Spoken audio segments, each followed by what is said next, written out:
creo que hay un cierto acuerdo transversal en el mundo que el verdadero problema no es tanto la pobreza, o no solo la pobreza, sino la inequidad, la distancia entre los ricos y pobres. Y para esto casi lo único que uno escucha como solución es la redistribución del ingreso. En primer lugar, como si el problema de la inequidad fuera solo un problema económico, cuando en realidad es mucho más que una cuestión económica, es cultural, es religiosa, es sentirse que no se pertenece a las redes de oportunidades que las ciudades concentran. Las ciudades pueden ser un atajo hacia la corrección de estas inequidades porque si se identifican estratégicamente proyectos de espacio público, de transporte público, de infraestructura o de vivienda, se puede mejorar calidad de vida en un plazo relativamente corto. Los desafíos hacia adelante, por lo tanto, diría yo, están asociados a poder identificar cuáles son aquellas oportunidades de las ciudades que permiten mejorar calidad de vida y no entenderla solo la ciudad como una cuestión de conflicto. Es cierto que hay una parte que genera fricción, que genera una cierta controversia social, pero son las propias ciudades las que, más que desmantelar estas fuerzas, pueden canalizarlas en la dirección correcta.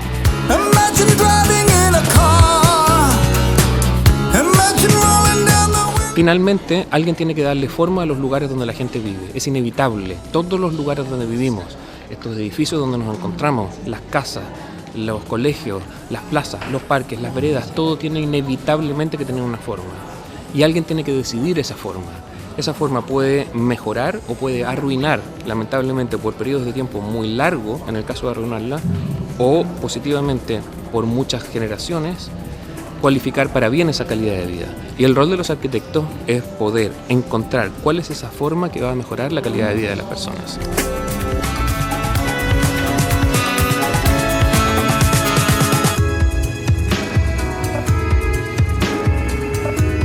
En la pregunta sobre el derecho a la vivienda, una de las dimensiones y probablemente la más obvia sea tratar de garantizar la vivienda entendida como techo y como servicios. Y desde luego que eso es una necesidad básica que tiene que poder ser satisfecha. Una protección contra la intemperie y sobre todo el tema de servicios casi es un problema de salud pública. El tema es que si uno solo resuelve eso, por muy bien intencionado que sea, al menos en Chile hemos tenido la experiencia de que para resolverlo la escasez de recursos obliga a que esas personas queden instaladas en zonas de la ciudad carentes de servicio. Y muchas veces su calidad de vida termina siendo peor que aquella que se trataba de resolver inicialmente. Por lo tanto, una segunda dimensión, y entiendo que está contenida en la estructura de la presentación de hoy, es entender que es el derecho o de la vivienda entendida como acceso a oportunidades. Que si algo es una ciudad, más que una acumulación de casas, es una concentración de oportunidades de trabajo, de salud, de educación, de recreación. Incluso, y esto de alguna manera debería poder ser satisfecho con la vivienda. Bueno, esto es en breve la estructura de la presentación. Como decía antes, el derecho a la vivienda en la parte superior dice techo más servicios básicos, que habría que poder garantizar ese derecho, y por otra parte, el acceso a las oportunidades que las ciudades concentran, que es lo que siquiera explica que la gente se mueva hacia las ciudades. Esta perspectiva de mejora de calidad de vida, que por antiintuitivo que sea, todos los indicadores muestran que se está mejor en ciudades que fuera de ellas, o al menos para la parte más importante de la población, que es más eficiente por medio de las políticas públicas mejorar calidad de vida si la gente está concentrada en el espacio. No es la experiencia que tenemos diaria de ciudad, donde sentimos que está contaminado, que estamos hacinados, que es un lugar lleno de fricciones. Sin embargo, en principio es mejor eso que lo opuesto, sin contar el rol que tienen las ciudades cada vez más en la creación de conocimiento y en la creación de riqueza, que va a ser el motor, uno de los motores de mejora de calidad de vida. El problema está en que respecto del primero, al no haber recursos suficientes, el problema de techo y los servicios básicos,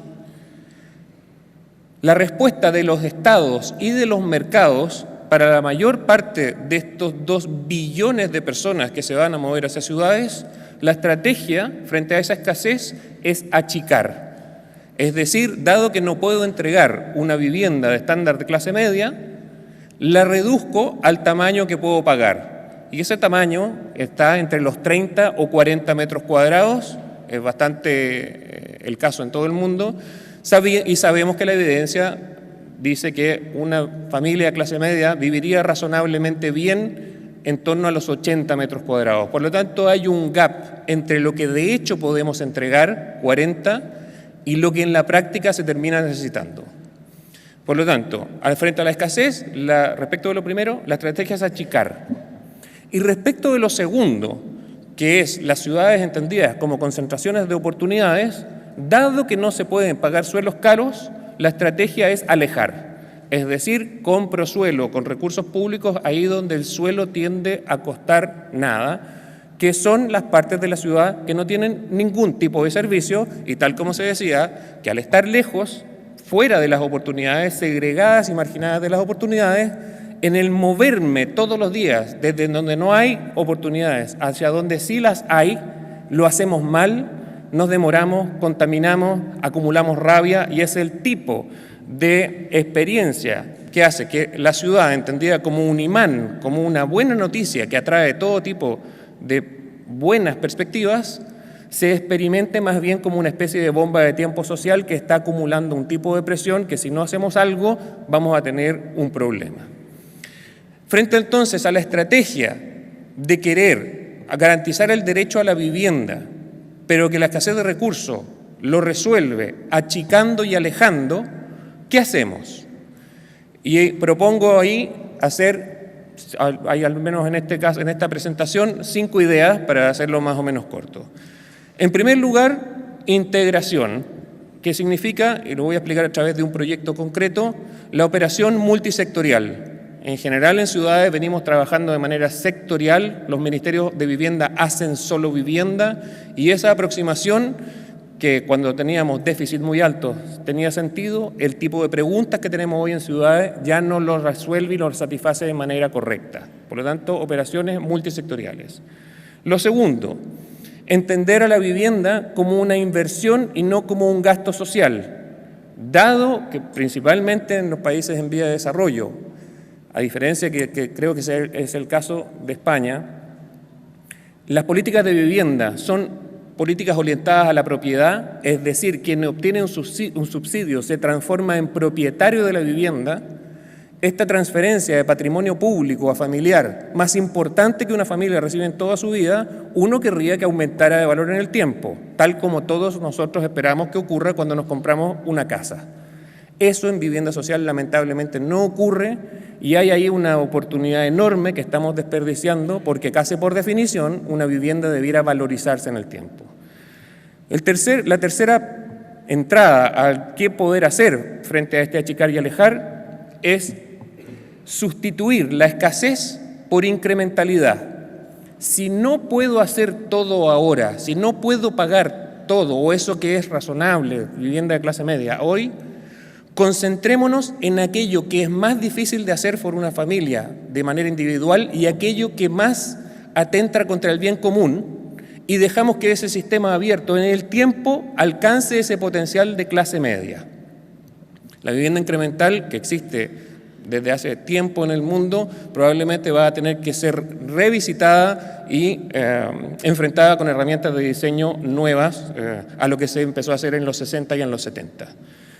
4, abrir la participación y la autoconstrucción de tal forma que sean parte de la solución y no del problema.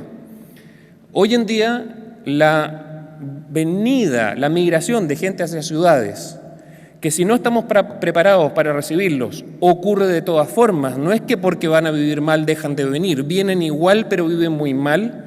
Y esa informalidad, favela, campamento, villa miseria, como se le quiera llamar, tiende a ser visto como el problema que hay que evitar, el cual busca ser, primero, detenido o sustituido por la operación del Estado o del mercado, debiera en verdad ser una enorme capacidad que se canalizara a través del diseño, lo cual es consecuente con el punto 3 de la incrementalidad. Hagamos con fondos públicos aquello que tiene que ser coordinado y dejemos que luego sea la autoconstrucción quien permita salvar el gap entre el estándar de vivienda social y el de clase media, gracias al diseño y no a pesar del diseño como ocurre hoy.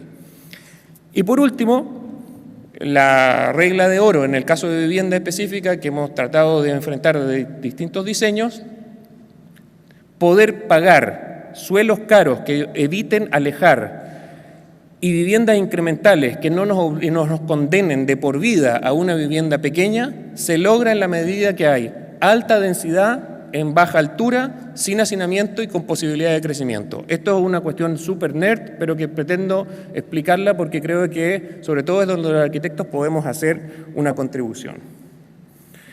El primer proyecto que voy a mostrar, de hecho, no es de vivienda, es el edificio para un banco, para el Banco Interamericano de Desarrollo en Buenos Aires, pero se hace cargo del tema de entender las ciudades como concentración de oportunidades y, tal como decía el presidente Mujica, enormes cantidades de gente queriendo acceder a esas oportunidades, pero que quedan marginadas de ellas porque no hay lugar en la ciudad cerca de donde esas oportunidades están concentradas. El caso que quiero contarles es las nuevas oficinas del Banco Interamericano de Desarrollo en Buenos Aires. Que si el banco hubiera seguido una aproximación, si el banco hubiera querido hacerlo como siempre, business as usual, habría comprado un terreno en el Distrito Financiero de Buenos Aires y habría construido ahí un edificio corporativo. Pero tanto el banco como Ciudad de Buenos Aires dijeron, ¿y qué pasaría si nosotros hiciéramos nuestro edificio corporativo gatillando el mismo nivel de desarrollo que esperamos que ocurra con los proyectos que financiamos? ¿Qué pasaría, siendo además el más emblemático de todo eso, si nosotros hiciéramos nuestro edificio corporativo en el barrio 31, que es un asentamiento informal de 50.000 personas que están en el centro de la ciudad de Buenos Aires? La siguiente. Da lo mismo que no conozcan Buenos Aires, pero estamos hablando en la parte de los edificios altos de Recoleta, el metro cuadrado más caro de Buenos Aires, y hacia acá, barrio 31, al otro lado de las líneas de tren, donde de esas 50.000 personas, el 50% son inmigrantes que han venido a Buenos Aires buscando esas oportunidades y que al mismo tiempo son la fuerza de trabajo de Buenos Aires. La siguiente. Algunas imágenes que yo creo son un poco ubicuas en todos lados, este tipo de asentamiento. La siguiente. El tipo de construcción informal que ha acumulado hasta 6 pisos en el caso del barrio 31, la siguiente, que no solamente cerca de la autopista que lleva del aeropuerto a la 9 de julio, la avenida más importante de Buenos Aires, sino incluso debajo. La siguiente. La siguiente. La siguiente. La siguiente. Y de este barrio 31, la gente, si bien está físicamente muy cerca de ahí donde están las oportunidades, en la práctica hay un solo punto de entrada y de salida, que es por el lado de la estación de trenes, para la cual esta gente que ni siquiera puede acceder a transporte público, camina todos los días hacia la estación de Retiro y de vuelta hacia Recoleta, demorándose 1 hora caminando para acceder a ahí donde hay colegio, salud, transporte y trabajo. La siguiente. La siguiente. Hay un plan de la ciudad que busca eliminar barreras, la autopista que pasa por el centro del barrio, que el tema de romper barreras sería el tema. A nosotros nos pareció en nuestra propuesta, que más independiente de lo que haga, que está correcto lo que haga la ciudad, la verdadera barrera que había que salvar son las líneas de tren, que es lo que no permite hoy que la gente pueda acceder desde barrio 31 a Recoleta. La siguiente. Entonces, en un análisis bastante frío de cuando partíamos en un terreno que tenía la ciudad quería dar al banco dentro del barrio 31 mismo, que ya es una medida bastante audaz. No es obvio que un banco quiera instalar su edificio corporativo dentro de un asentamiento informal, y la lógica era, en la medida que nos ponemos aquí, podemos gatillar desarrollo, va a traer otro tipo de actividades, servicios para el barrio, etcétera. El problema estaba en que si uno era muy frío en ese análisis, la siguiente, había 4 condiciones que tenían que cumplirse antes de que siquiera el banco pudiera poner su edificio ahí. En primer lugar, cambiar la regulación de este futuro, el plan regulador que se estaba estudiando para el barrio 31, y permitir elevarse por sobre el contexto En primer lugar, porque había que satisfacer las condiciones de trabajo, de tener ventilación, luz natural, vistas, etcétera, del propio banco. De lo contrario, ni siquiera aprobaba el protocolo interno de trabajo del banco. La siguiente. Pero además, la siguiente, era muy importante no afectar el recurso más escaso que hay en asentamientos informales, que es el espacio público. Me acuerdo que las presentaciones de Joan Clos para la conferencia de UN Habitat, una de las condiciones que ponía al buen diseño era que la proporción entre espacio público y espacio privado fuera 1 a 1, y ocupaba el ejemplo de Manhattan. Por cada metro cuadrado privado desarrollable hay 1 metro cuadrado público si uno suma calles, veredas, plazas, parques, etcétera. Y esta proporción, que va en beneficio del conjunto, cuando uno va a un asentamiento informal, se reduce a menos de 1 a 10. Y en Barrio 31 no es la excepción. El recurso más redistributivo y al mismo tiempo más escaso es el espacio público, y sería lamentable que un banco llegara y ocupara el único o de los pocos terrenos públicos que había o abiertos que había dentro de este asentamiento informal. Por lo tanto, levantarse por una doble razón. Al siguiente.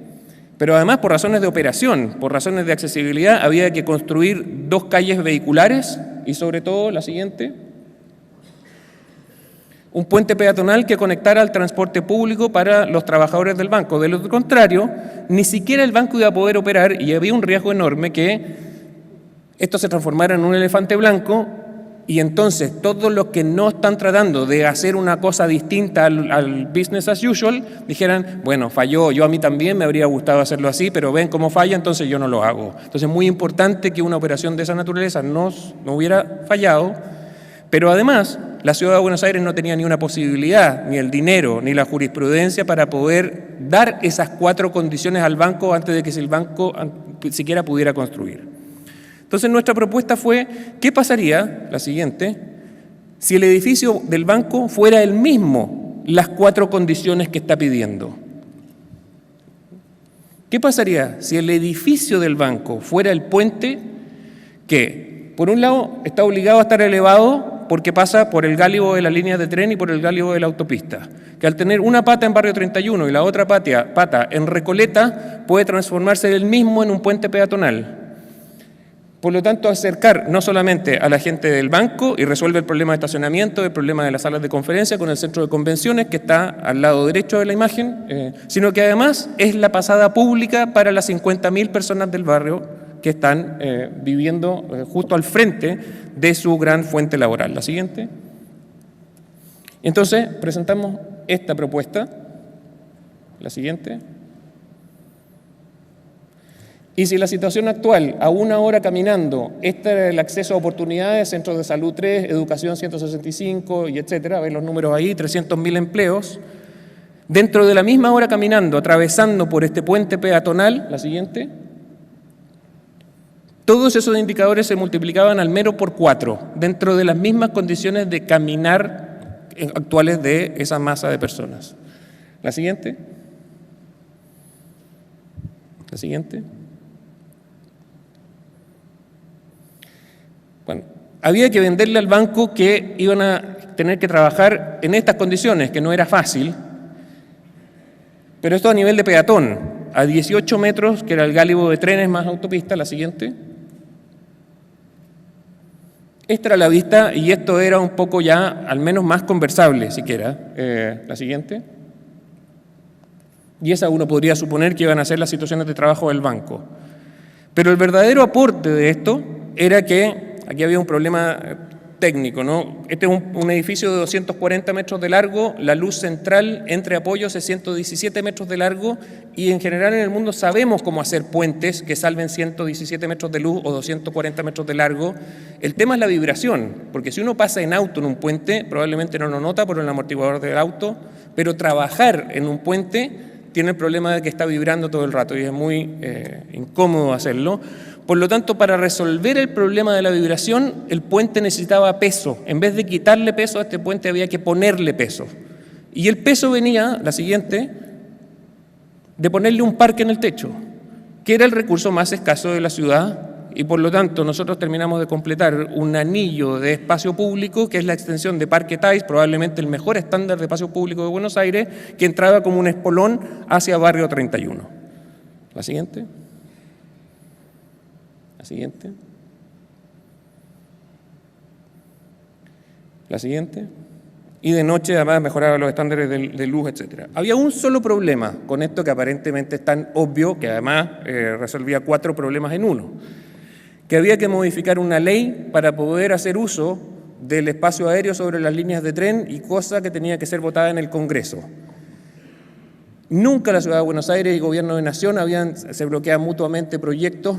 Había una ventana de oportunidad que se calculaba que por 2 votos se podía en principio modificar la ley que permitiera el uso de los derechos aéreos sobre las líneas de tren que pertenecían a Nación, y entramos a votación en noviembre, primera lectura, y en diciembre fue segunda lectura, y el Congreso aprobó este uso de derechos aéreos para este proyecto, 46 votos a favor y 12 en contra. Supongo que son del tipo de cuestiones, de operaciones que si uno piensa, es un proyecto de una institución, pero es espacio público, es transporte, es infraestructura, es todo a la vez. Y eventualmente serán eso, además, el tipo de acuerdos transversales políticos que requeriremos para resolver este tipo de desafíos que tenemos frente a nosotros.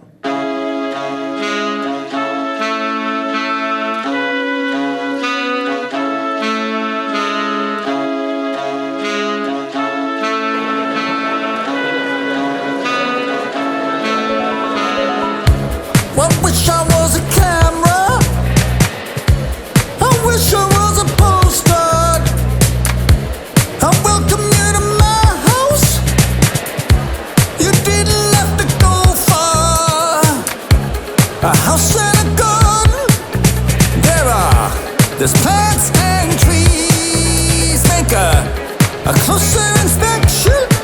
If you get down on your knees. Now everybody's coming to my house, and I'm never gonna be alone. And everybody's coming to my house, and I'm never gonna go back home. I'm pointing and describing, and I can be your guide. The skin is just a roadmap. The view is very nice. Imagine looking at a picture. Imagine driving in a car. Imagine rolling down the window. Imagine opening the door.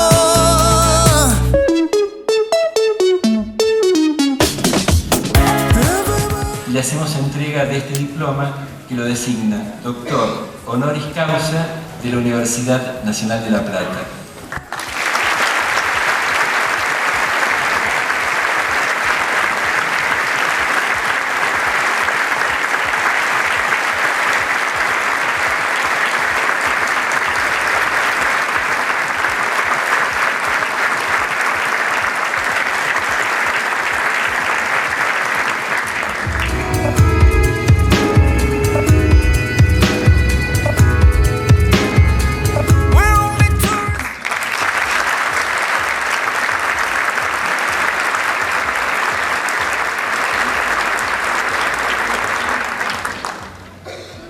Aparte, bueno, cabe señalar, por otro lado, que Alejandro es el tercer arquitecto que recibe esta distinción y el segundo latinoamericano, habiendo sido el primero Oscar Niemeyer, también propuesto por esta facultad.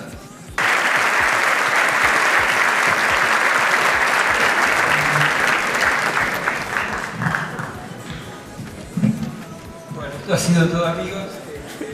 Muchísimas gracias a todas las estudiantes, docentes y asimismo a graduados recientes y no tanto. Muchas gracias.